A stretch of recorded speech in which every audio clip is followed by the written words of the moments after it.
Hey there everyone, 𝒕₂𝗏𝗀𝗄𝒏𝒄𝒍𝒆 here. I'm gonna wait here a second, make sure everything's all set. I think I'm good and I'm live now. I wanna talk to you guys about muscle imbalance. I'm actually getting ready to go out for a run. Actually, you guys can maybe help me out. If right now in Buffalo, New York, it's 45 degrees and it is raining, and I'm trying to decide if I should go on the treadmill or not for the first time since the winter, and I'm leaning towards the treadmill and I'm really, I don't want to, but 45 in rain is a tough thing to do. But either way, I wanna talk to you guys about run form and muscle imbalance, because one of the most common questions I get is, why am I out of balance? What does a muscle imbalance mean? How does it affect my running? So I want to show you guys some cool stuff. We're getting ready to close out our run form program that allows you guys to have us analyze you. If you're interested in taking a deeper dive, there's a link in this post, or you can just go to myrunform.com and take a look at some stuff that we have there. But I'm going to talk to you about the biggest run form and kind of in runners, the biggest imbalances and what it means to be imbalanced. Now, as you could probably guess, imbalance means that you're out of sync. One side of the scale is tipping too hard than the other. And the reason that this can be a problem is because things can pull awkwardly. You can overload stronger muscles, or weaker muscles can be overloaded when you have these imbalances. So the easiest thing I think to do is to address the biggest imbalances for runners. So I'm going to show this video for you here. And we're just going to watch this dude run. And I know it's a dude based on his pelvis, so if anyone's wondering. So I'm going to sync this up and make sure I can get this right.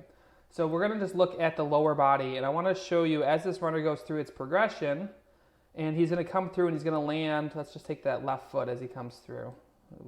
Make him run backwards a little bit. And he lands on his left foot. Now traditionally this is what we're going to find for most people is that, come on, I should have learned how to drive this thing beforehand. Where am I? All right. So what we're going to tend to find is that most runners have an imbalance between their glutes and their calf and their quad. So a lot of runners tend to be quad dominant runners, where they're overutilizing the front of their thighs and their calves to get down the road. Now you can look at this a couple different ways. You can look at this that the overutilization of the quads and calves can cause them to be overly strong in comparison to glute strength.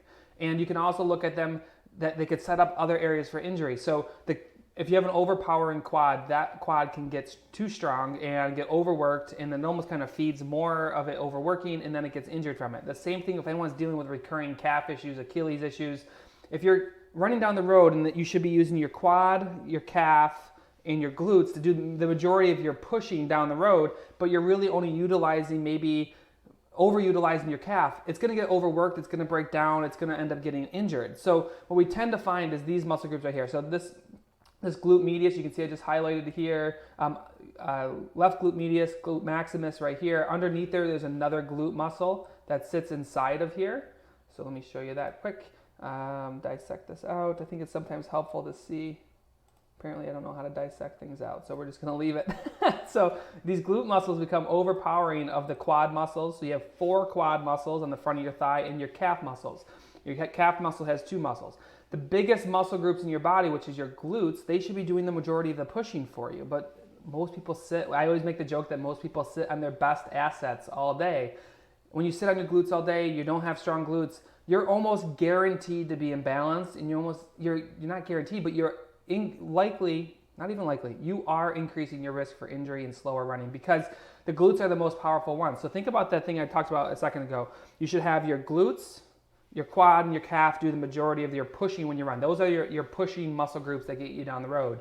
If your glutes are absent, they're weak, they're dormant, they're turned off, that energy, you're still going to run. That force needs to go somewhere. It's going to go to the quad, it's going to go to the calf, runner's knee, Achilles, plantar fascia, all these things start getting beat up. So here's what you need to know, sum this all up, it's kind of all over the place on this talk, is that when you're going to address muscle imbalance, the best thing to do is to go after your glutes and get them stronger. Now there's also some run form flaws that we see that a lot of people don't use when they actually encourage imbalance by the way that they run. So if you're a shuffler and a big old heel striker, you're actually overutilizing your quads and your calves to do most of your pushing. What we want to teach you to do is open your stride.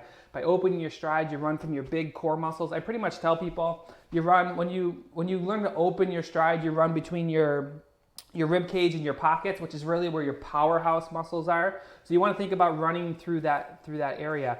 This is something we do with everyone. If you're interested in having your own run analyzed, and we'll kind of show you your imbalances and how to fix them so you can run faster, you can save energy, and do so all without being at an increased risk for injury. Check out the link in this post, and we're going to be analyzing a handful of runners here shortly and helping them kind of figure out what they need to do. We'll give you all the drills and exercises and everything to help yourself out. So take a look at your own running if you haven't, because it is very helpful to know what you're doing so you can fight back against these imbalances.